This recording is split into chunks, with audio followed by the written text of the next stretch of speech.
प्रधानमंत्री नरेंद्र मोदी ने असम में काजीरंगा एलिवेटेड कॉरिडोर परियोजना का किया शिलान्यास। रोहतक से कामाख्या सहित 2 नई अमृत भारत ट्रेनों का दिखाई हरी झंडी। बोले देशवासियों ने भाजपा के विकास के एजेंडे पर लगाई मुहर।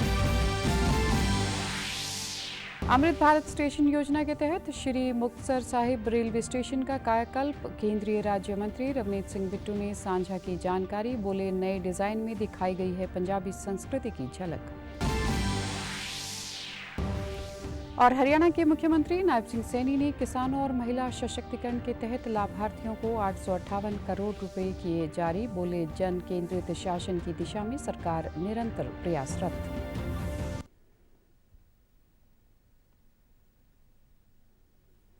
नमस्कार, चंडीगढ़ से आपका स्वागत है। मैं हूं आरजू। अब समाचार विस्तार से।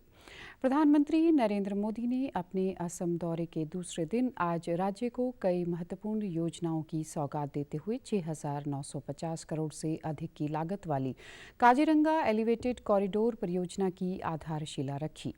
साथ ही 2 नई अमृत भारत ट्रेनों को भी हरी झंडी दिखाई। ये नई रेलवे सेवाएं पूर्वोत्तर और उत्तरी भारत के बीच रेल संपर्क को मजबूत बनाएंगी। साथ ही यात्रियों को सुरक्षित और सुविधाजनक यात्रा का भी अनुभव प्रदान करेंगी। इस मौके पर जनसभा को संबोधित करते हुए प्रधानमंत्री ने कहा कि भाजपा सरकार प्रगति और प्रकृति को एक साथ लेकर चल रही है। इससे अवसर और कनेक्टिविटी बढ़ रही है। उन्होंने कहा कि देश के विकास के साथ ही नॉर्थ ईस्ट भी विकास कर रहा है। अब नॉर्थ ईस्ट दिल्ली और दिल के पास है। प्रधानमंत्री ने कांग्रेस पर निशाना साधते हुए कहा कि कनेक्टिविटी को लेकर कांग्रेस ने हमेशा कम बजट जारी किया और देश की जनता ने कांग्रेस की नकारात्मक राजनीति को नकार दिया है। असम में भाजपा सरकार घुसपैठ से निपट रही है। देश की जनता ने भाजपा के विकास और विरासत के एजेंडे पर मुहर लगाई है। हर क्षेत्र में अपनी प्रतिभा दिखाने वाले बेटे बेटियों की धरती है। मुझे पूरा विश्वास है देश और दुनिया के लोग कला और संस्कृति के भारत के नजरिए को, उसकी ताकत को पहचानेंगे। असम के बाद प्रधानमंत्री पश्चिम बंगाल का दौरा करेंगे, जहां वे सिंगूर में 830 करोड़ रुपए की परियोजनाओं का शुभारंभ और शिलान्यास करेंगे। पीएम के दौरे को लेकर स्थानीय लोगों में भारी उत्साह है। हरियाणा के मुख्यमंत्री नायब सिंह सैनी ने कल एक महत्वपूर्ण कदम उठाते हुए सरकार की कई प्रमुख कल्याणकारी योजनाओं के तहत लाभार्थियों को 858 करोड़ रुपए की सहायता राशि जारी की। इस मौके पर मुख्यमंत्री ने प्रेस वार्ता करते हुए कहा कि बीज से लेकर बाजार तक हर स्तर पर किसानों का सहयोग करने के सिद्धांत पर काम करते हुए सरकार ने कृषि संबंधी 5 योजनाओं के तहत किसानों के लिए 659 करोड़ रुपए जारी किए हैं। उन्होंने बताया कि फसल अवशेष प्रबंधन योजना के तहत फसल अवशेष न जलाने वाले किसानों को प्रोत्साहन स्वरूप 461 करोड़ 75 लाख और इसके लिए मशीनों की सब्सिडी के रूप में 85 करोड़ रुपए, धान की सीधी बुआई पर 75 करोड़ 54 लाख रुपए, मेरा पानी मेरी विरासत योजना के तहत 15 करोड़ 75 लाख, भावांतर भरपाई योजना के तहत आलू और फूल गोभी की खेती करने वाले किसानों को 20 करोड़ रुपए से अधिक जारी किए गए हैं। मुख्यमंत्री ने कहा कि कृषि को एक लाभदायक और भविष्य के लिए तैयार क्षेत्र बनाने के लिए लगातार प्रयास किए जा रहे हैं ताकि किसानों के बच्चे खेती से जुड़े रहें।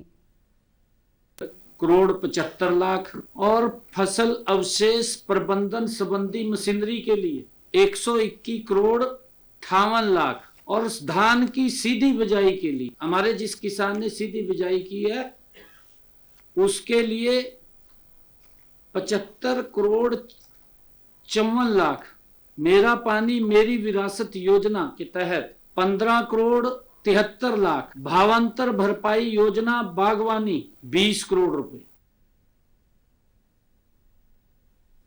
इस मौके पर मुख्यमंत्री ने दीनदयाल लाडो लक्ष्मी योजना की तीसरी किश्त भी जारी की है। इस किश्त के तहत 181 करोड़ रुपए सीधे 8,63,000 से ज़्यादा महिलाओं के बैंक खातों में ट्रांसफ़र किए गए।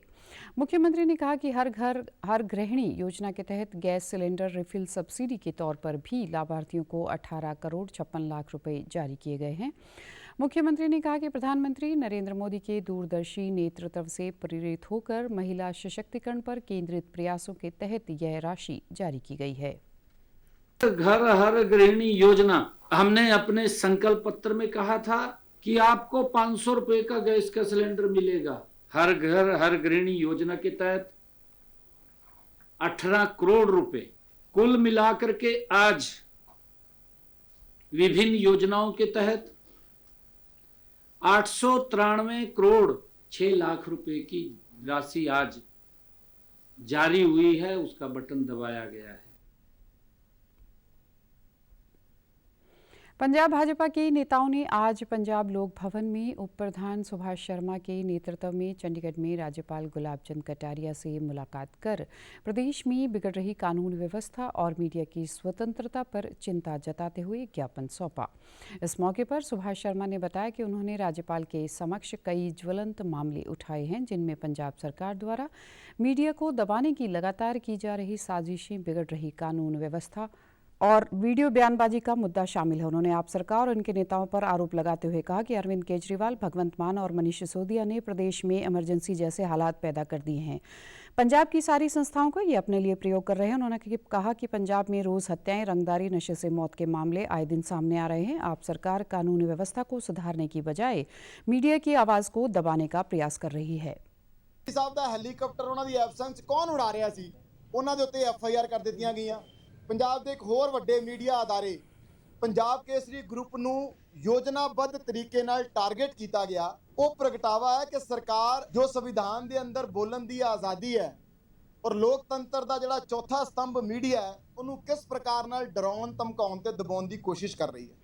चंडीगढ़ में भाजपा पार्षद की जेठानी को उनके घर से जबरन गिरफ्तार किए जाने के मामले को लेकर भाजपा ने कल पंजाब सरकार के खिलाफ जोरदार प्रदर्शन किया।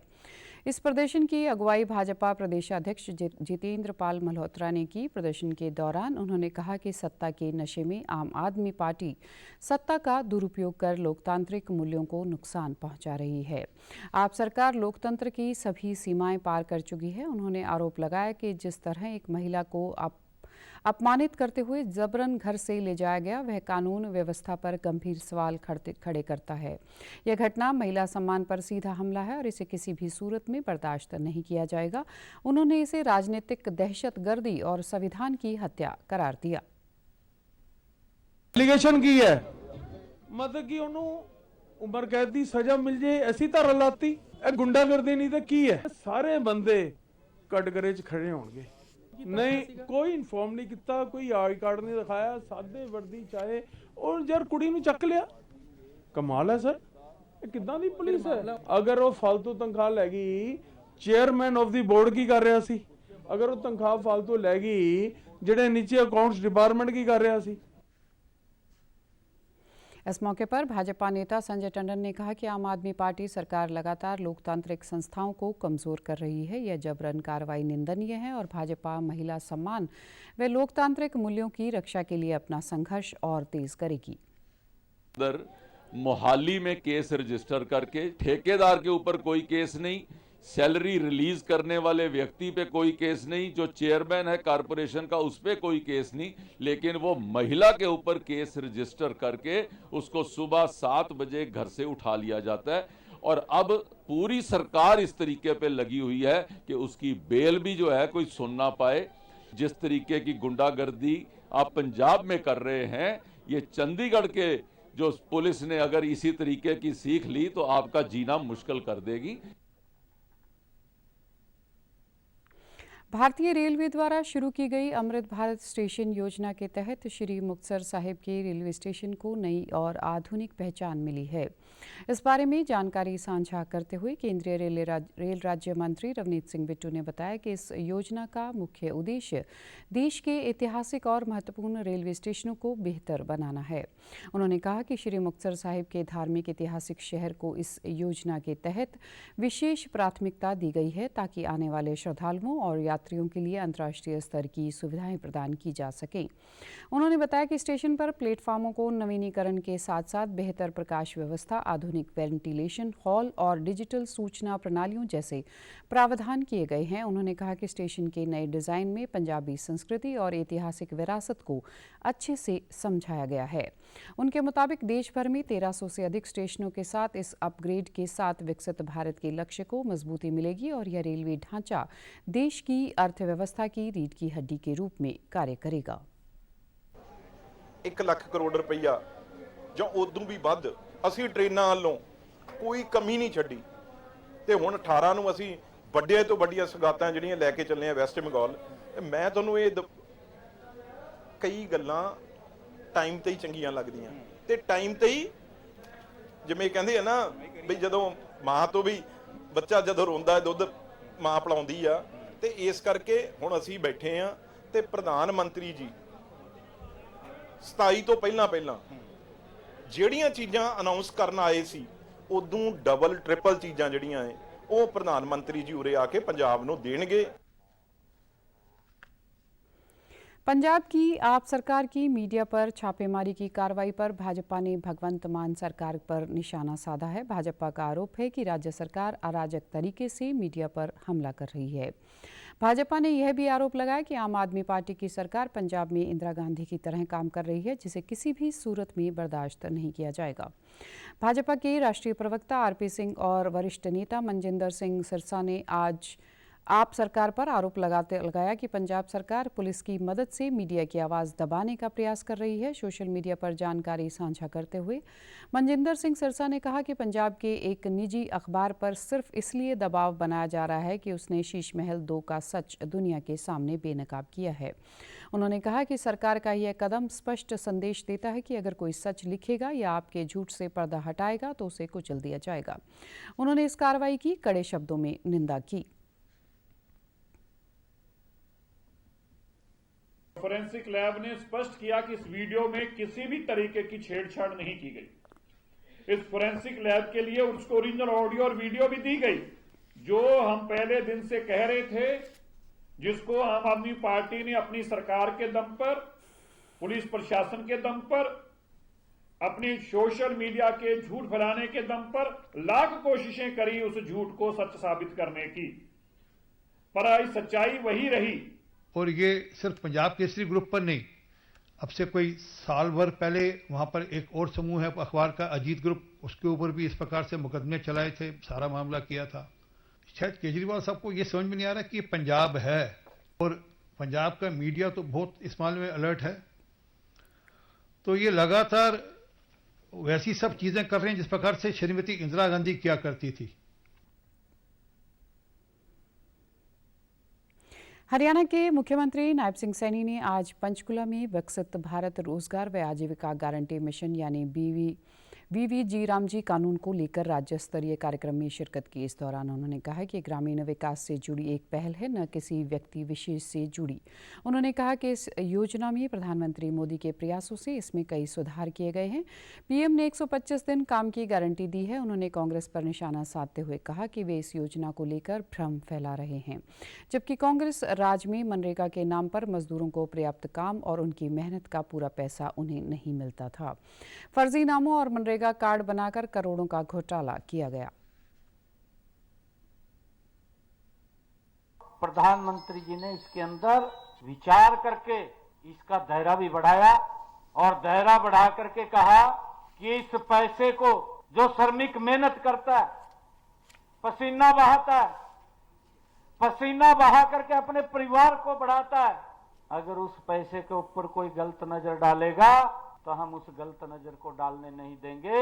ये पैसा सीधा श्रमिक के पास पहुंचना चाहिए, उसको उसका लाभ मिलना चाहिए। और उसी कड़ी के अंदर ये बिल लोकसभा के अंदर आया। पंजाब की राज्यपाल और यूटी प्रशासक गुलाब चंद कटारिया ने कल करनाल में आयोजित श्री आत्म मनोहर जैन संस्थान के श्रद्धालु संगम समारोह में शिरकत की। इस दौरान उन्होंने कहा कि प्रत्येक माह कृष्ण चतुर्दशी को होने वाला श्रद्धालु संगम आत्मचेतन के जागरण, चरित्र निर्माण और जीवन को सात्विक दिशा देने का अवसर है। उन्होंने कहा कि यह स्थल सभी श्रद्धालुओं की भक्ति भावना का केंद्र है। ऐसे में इस समारोह में शामिल होना उनके लिए सौभाग्य के साथ आत्मिक आनंद और आंतरिक शांति का विषय है। यह आयोजन समाज को श्रद्धा, सेवा और साधना की त्रिवेणी से जोड़ने का कार्य कर रहा है। कुछ संत ने यहाँ इसकी स्थापना करके एक तरह से इस क्षेत्र के लोगों को भी घंटाघर महावीर जी के जोड़ने का प्रयत्न किया है और वो एक ऐसा केंद्र है जो एक ऊर्जा देता है सभी प्रकार की। और सबसे बड़ा अच्छा यह है कि इस कैंपस में उन्होंने जो जीवन की सब आवश्यकताएं होती है, विशेष करके शिक्षा है, उसको उन्होंने इस मंदिर के साथ जोड़ा है। मतलब हॉस्पिटल है, मंदिर के साथ जोड़ा है। संस्कार का केंद्र होता है हमारे सारे मंदिर, उसको यहाँ स्थापित किया है। एक तरह से संपूर्ण मानवता का ध्यान रख करके इस केंद्र को सबके लिए। और आप हमारे समाचार YouTube channel DD news Chandigarh, Facebook DD news Chandigarh और सोशल मीडिया एक्स व डीडी न्यूज़ CHD पर भी देख सकते हैं। इसी के साथ चंडीगढ़ से समाचारों का सिलसिला समाप्त होता है। नमस्कार।